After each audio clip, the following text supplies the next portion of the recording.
Mari sama-sama kita berdoa sebelum kita mendengarkan sharing hari ini. Bapa, terima kasih, kami bersyukur buat kebaikan-Mu.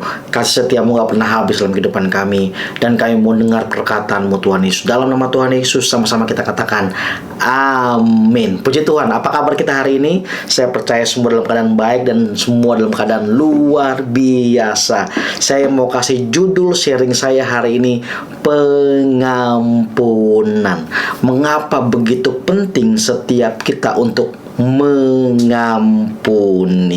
Matius pasal 18 ayat 21 sampai dengan 35. Di ayat 21, kemudian datanglah Petrus dan berkata kepada Yesus, Tuhan, sampai berapa kali aku harus mengampuni saudaraku jika ia berbuat dosa terhadap aku? Sampai 7 kali?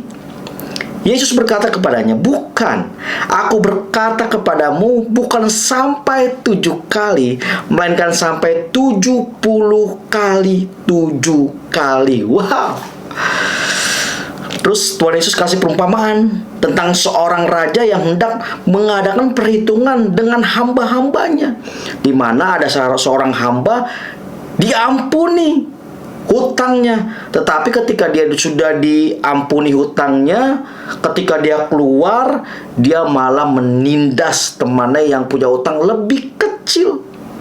Dan pada akhirnya dia dimasukkan lagi ke dalam penjara, di mana seharusnya saudara mengampuni karena saudara sudah diampuni.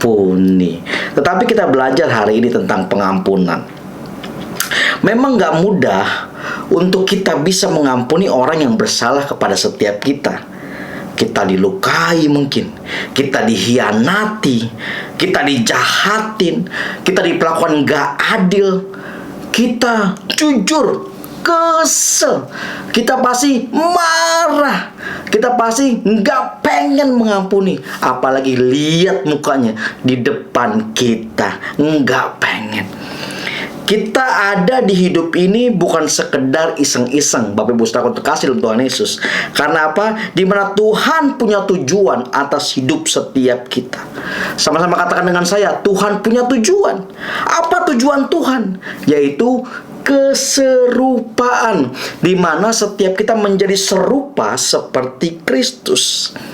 Di mana Tuhan mau setiap kita nih menyatakan keserupaannya ke seluruh bumi. Seluruh bumi ini bicara tentang tempat di mana kita berada, di mana Tuhan mau kita menyatakan keserupaannya melalui hidup setiap kita. Nah, salah satu keserupaannya adalah mengampuni. Keserupaan bukan bicara tentang keserupaan wajah, jenggot, rambut, tapi di sini bicara keserupaan tentang karakter, di mana kita harusnya serupa dengan Yesus karakternya. Dan salah satunya mengampuni. Kenapa kita harus mengampuni? Aku mau sharing 3 hal mengapa setiap kita harus mengampuni. Yang pertama, kenapa kita harus mengampuni? Yaitu membebaskan diri kita dari perbudakan emosional. Membebaskan diri kita diperbudak oleh yang namanya emosi kita. Marah, dendam, kesel. Dan ketika kita marah, kesel, iblis gosok terus, gasken, ya, marah aja, udah damprat, hajar beleng, kan gitu kan. Tetapi sesungguhnya, kalau saudara dan saya mau mengampuni, kita sedang melepaskan diri dari namanya perbudakan emosional kita. Mengampuni dapat membebaskan kita dari perbudakan emosional dan memberi ruang bagi sukacita dan damai. Makanya orang yang gak gampang mengampuni, gak gampang untuk bersukacita, gak mudah untuk bersukacita. Wajahnya cemberut terus, pengennya marah terus, pengennya ngamuk terus. Karena apa? Diperbudak sama emosionalnya. Coba cek deh, Orang-orang yang gak suka mengampuni, dia gak hidup di dalam damai. Karena apa?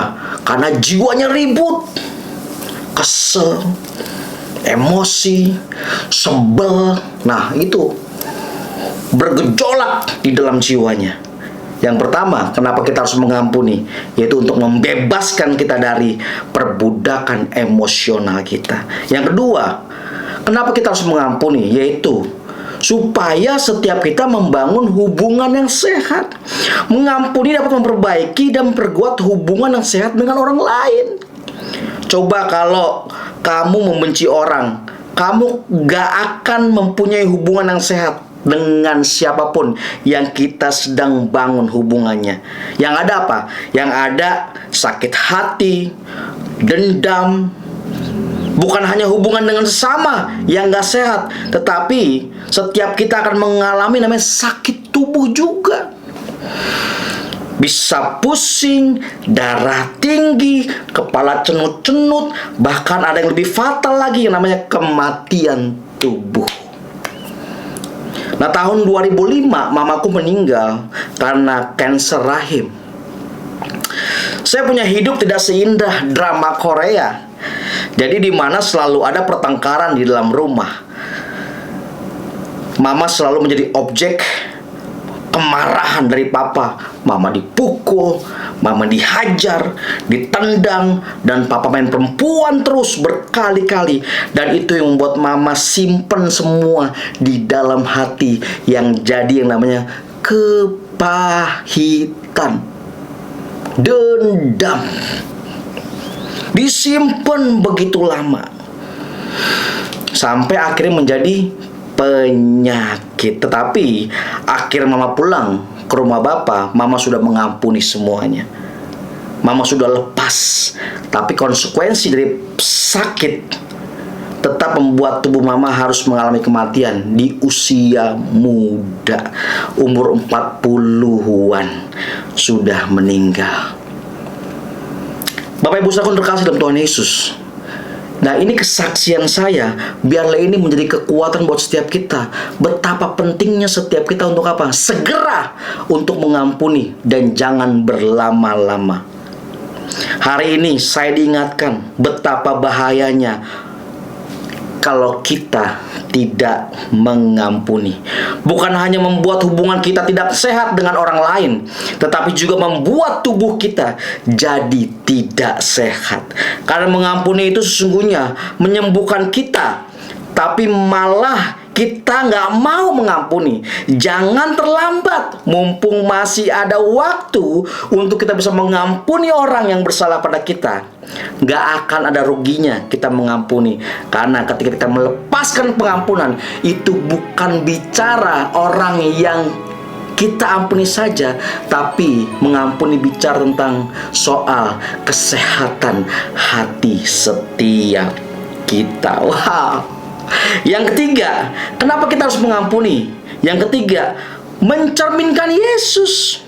Mengampuni orang yang berbuat salah kepada kita merupakan cara untuk setiap kita apa? Mencerminkan keserupaan dengan Dia, sehingga orang boleh melihat Yesus di dalam hidup setiap kita. Wow, luar biasa ya. Dia bisa mengampuni lu. Walaupun dia udah dijahatin, dia udah diludahin mungkin, dia udah diperlakukan gak adil. Wow, dia masih bisa mengampuni lu. Berapa banyak yang kita pernah dengar kesaksian-kesaksian, anaknya dibunuh, tapi orang tuanya masih bisa mengampuni. Wow, itu kalau bukan kasih Tuhan, nggak akan bisa. Makanya kita harus menjadi apa? Serupa seperti Yesus karakternya, sehingga kita bisa mencerminkan Yesus. Sekali lagi, pengampunan bukan hanya bicara soal orang yang kita ampuni saja, tetapi pengampunan bicara soal kesehatan hati setiap kita. Jangan sampai seperti firman Tuhan katakan, betapa liciknya hati dalam Yeremia 17 ayat 9. Daripada segala sesuatu, hatinya sudah membatu. Siapakah yang dapat mengetahuinya? Kalau hatinya sudah membatu, dalam dunia medis, kalau hati sudah membatu, itu seperti udah nggak ada harapan lagi. Jangan sampai Yang firman Tuhan katakan, kita dengar khotbah, udah dengar banyak nasihat, tetapi hati kita keras, udah gak mau denger nasihat lagi, udah gak mau mengampuni, hati udah keras. Jangan sampai seperti Amsal 29 ayat yang pertama dalam terjemahan firman Allah yang hidup. Orang yang sering diberi teguran tetapi tidak mau menerimanya akan dijatuhkan dengan mendadak dan tidak akan pernah pulih lagi. Betapa mengerikannya orang-orang yang tidak mau mengampuni. Makanya kita perlu apa? Perlu Yesus. Kita hidup dalam Yesus supaya apa? Supaya kasih-Nya yang memampukan saudara dan saya untuk mengampuni. Jujur, kita nggak bisa mengampuni dengan kemampuan diri kita, nggak bisa. Kita nggak mampu, kita sebel, kita kesel, tapi kita minta kemampuan Tuhan. Tolong aku, mampukan aku untuk bisa mengampuni. Maka Roh Kudus, Tuhan Yesus yang akan memberikan kekuatan setiap kita untuk bisa mampu mengampuni orang yang bersalah kepada kita. Selamat mengampuni, jangan tunda-tunda. Karena pengampunan bukan bicara soal orang yang kita ampuni saja, tetapi pengampunan bicara soal kesehatan hatimu yang akan menjadi kepanjangan hatinya Tuhan. Biarlah firman Tuhan ini menolong setiap kita, menguatkan setiap kita untuk kita harus dan pentingnya mengampuni. Mari kita berdoa. Bapa, terima kasih, kami bersyukur buat kebaikan. Biarlah melalui perenungan ini Tuhan, kami disadarkan untuk kami mengampuni orang bersalah kepada kami. Kami gak mampu Tuhan. Kasih kami kekuatan. Mampukan kami Roh Kudus, supaya kami bisa mengampuni orang dengan tulus. Supaya kami bisa mengampuni kesalahan orang yang bersalah kepada kami. Mampukan kami Tuhan. Biar kasih-Mu melingkupi setiap kami. Terima kasih Tuhan Yesus. Kami sudah berdoa dan mengucap syukur. Haleluya. Sama-sama kita katakan amin. God bless you.